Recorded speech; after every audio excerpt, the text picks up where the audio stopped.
When we had to go for our follow-up appointment, I was mugging the surgeon. He had walked past me and I was just like,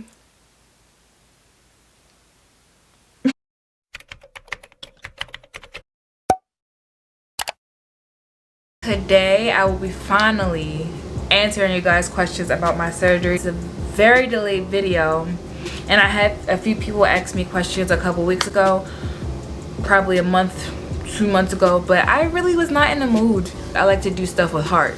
So with that being said, I'll just go over the questions that I received via DM, email, and the questions that I've seen so far in my comments. If you guys have any more questions following this video, you can definitely email me or do it however y'all was doing it before, because I will eventually see the comment and I will eventually answer.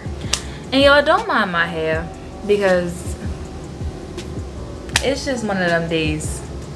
So don't mind my hair. Still in a recovery mode, but not that much. I'm moving. There weren't that many questions, so I'll just start from the first one.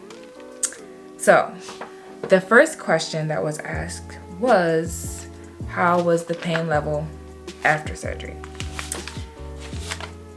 So based off the video you guys have seen, I will give it a 5 because it really didn't hurt. I think the worst part of the whole procedure was getting stuck, like getting blood tests ran and things like that. Because honestly, like after the surgery, I was just sore and nauseous. I got nauseous a lot and I got headaches. But as far as like it really hurting, the surgery process in itself really hurting, nah. I think after I woke up, I just wanted to eat. That's all I wanted to do was eat. I did cry the first night though, because I couldn't lay on my stomach. Like I woke up on my butt and I was sore. Like I'm just like not happy. And the nurse that I had that for that night, she was like knocked out in the chair, like not paying me no attention. So I basically was suffering in silence. That actually answered the second question as well, which is when were you able to sit on your butt? The same day. A couple hours after I was sitting on my butt, woke up on my back. What was the procedure called? So I got something called BBL 360 lipo. Who was your doctor? My doctor was Michael Jimenez Ferraris. That was his name. And the place where I actually got my surgery was called Cibla. It's a hospital in the Dominican Republic. A lot of doctors practice at the hospital, so not just Dr. Ferraris. What was the name of my recovery house? The name of my recovery house was... What was the name of my recovery house? What was the name? Hold up. Yes, the name of the recovery house. Oh. The name of the recovery house was Sea Lily Recovery House. 5 stars for putting up with me. The next question was, how was your flight home? Man, that flight home, it wasn't as bad as people say, but it was very uncomfortable for me. For one, we took American Airlines, and I was under the impression that you would have a lot of leg room with American Airlines, but no, like I was squished. I had a window seat. I guess that was my fault, but I was really squished. My legs were squished. I had to sit on the pillow and I just felt like the seat wasn't big enough. Like it was 2 people beside me. We were all squished, and then it's COVID, so all that money I paid for them seats, I would have hoped that it would have been more space, but no, it wasn't. So that was just 2 hours of pure agony, honestly. How long do you have to wear your faja? So honestly, I guess it goes by case. A lot of doctors will say that you only supposed to wear your faja for a couple of weeks, like 6. I've heard doctors say you should wear your faja for like 3 months. I honestly don't remember what my doctor said. So I'm just gonna wear my faja for a good 5 months, and that's gonna be that. I just feel like it helps with the compression. You know, when I swell up, it helps shape you, form a shape. And it's also portion control, because when it starts getting a little bit tight, you know how to cut back. Dang, was that it? Oh. How do I feel about my new body? I love it. I'm not gonna lie to y'all, like, I got side booty now. Like, it's like everything is finally proportioned correctly. Everything is just, it's just right. So with that being said, why not live your best life? Who knows down the line, like, you can get hit by a car tomorrow, God forbid. Live for today. The next question was, how much was your quote? My quote, before I say this, your quote doesn't have anything to do with anyone else. Like, you could go to my doctor and he could quote you something totally different, or he could quote you something based off the season that we're in. Disclaimer. That was just a disclaimer, because I know a lot of people may go to a doctor thinking that they will get the same price as somebody else if their price was low. That's not always the case. Your price, what plays into your price, your quote, is like your BMI, like if you have any health problems, like risks play a big part in your quotes. So just point that out before I say what I'm about to say. So my quote was for $4,500. Not bad for the DR, because quotes for in the US could range anywhere between $12,000 to like $20,000 just for that simple procedure that I had. Even though it wasn't all that simple, but that's one of the most dangerous procedures you can get as far as plastic surgery. But it was pretty simple, and the US really OD, so keep that in mind when you. And then on top of the US ODing on the price, their results are just not as good as the results you can get in the DR. Like, I ain't have to do all that just to know. Someone also asked in the comment section what were the shots for. So at the end of the video, I took a picture of my leg. The nurses would give me a shot every day to prevent like blood clots. So they gave me a shot the day before my surgery, and they gave me a shot every day up until the day that it was time for me to go home. And yeah, so the shots were just to prevent blood clots from forming in my legs. Some of them nurses, they were just so heavy-handed. I'm really traumatized from needles. Oh, and another part about all of this is I had to take my belly ring out, and I was really upset about that. But I'm just so traumatized from getting shot in my leg every day that I don't want to know any more needles. I really don't. Like, that's the part that no one tells you about.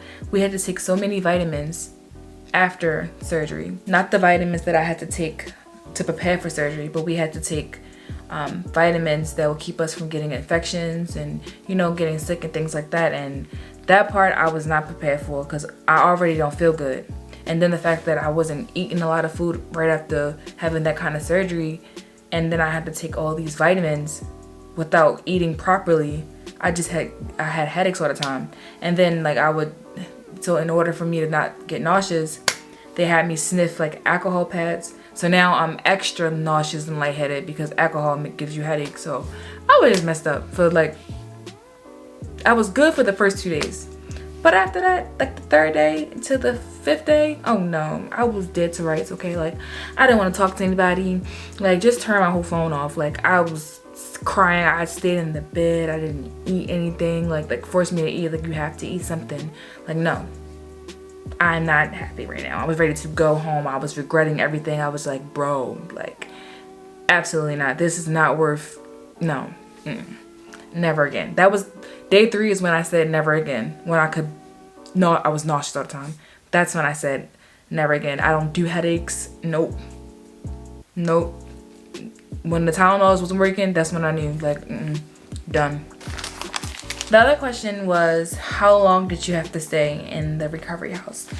So I had to stay in the recovery house for, well, our stay was 9 days.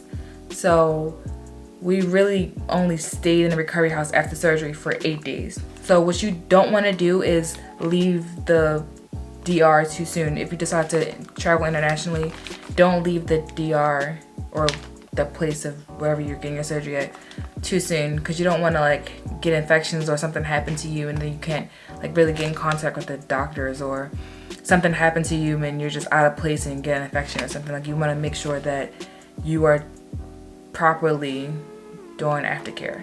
Included in our package, our quote for the recovery house was like around $700, and included with that was like 5 massages.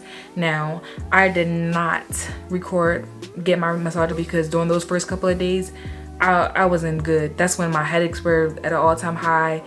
Every time I would take off my faja, I would get nauseous, because it just feels like when you first get surgery and they make you take off your faja, it's like the faja is the only thing holding you together. Like, when you take it off, I feel like you're just falling apart. Like, all your organs just like, bleh. Like, no. So I will always get nauseous, and you have to take off your faja to get massages. So it's just like, that was a whole process in itself. Honestly, it was a entire process in itself. Aftercare is the part. Aftercare is the part. The surgery, breeze. The aftercare, the healing, the recovery is the real part. So don't let nobody lie to you. The recovery is the real part. Because it's like, when is it going to end? When is this feeling of helplessness or feeling of discomfort? My skin, it feels like a balloon. It's rubbery. Like, my skin discolored. Like, what's going on? What's really good? Like, like, what did I do to myself? It got so bad that when we had to go for our follow-up appointment, I was mugging the surgeon. He had walked past me, and I was just like, he's probably, because what are you looking at? Like, why would I let you do this to me? He probably used to that. I was just like, I wanted to slap him. Like, what did you do to me? Baby. No, I'm not coming back. So, I should have said this in the beginning of the video. I am now 10 weeks and 4 days post-op, and everything is getting better by the day. My swelling is going down, except for under my shoulder, because I know it's going to get better.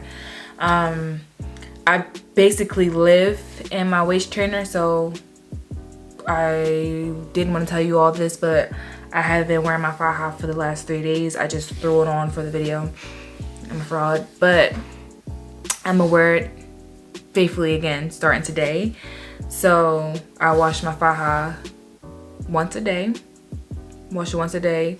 And when I was wearing it faithfully, I'll probably leave it off for like an hour. Cause it's not really doing much but like compressing now. So I don't feel like my organs are falling out my body anymore. So now it's time for me to get a smaller waist trainer. Before I got surgery, I was a medium. Yeah, I was a medium. My waist trainers were a medium. But now it's time for me to get into an extra small. The smalls were pretty tight when I first put it on. I think I got this waist trainer in like 3 weeks ago. Yeah, I got this waist trainer 3 weeks ago, and it was really tight to put on, like very, very tight. But now, if you can see, I can like basically stick my whole hand in there. It's like a lot of space. So now it's time to downsize. So yeah, one thing I learned about myself throughout this experience is I'm very resilient. I'm very strong, stronger than I thought, because I had to like pick myself up faster. I didn't really give myself a lot of time to lay down and heal properly. Like, after 3 weeks, I was up moving around, making sure that I kept moving so I wouldn't get stiff or delay healing. Like, I just, got up. So yeah, that's pretty much it. If you guys have any more questions about my surgery experience, you can always DM me, comment, email me, any other thing. I don't know what more you will want to know, but If you guys like this video, feel free to give it a thumbs up, like, comment, subscribe, please. And I will catch you guys on the next video.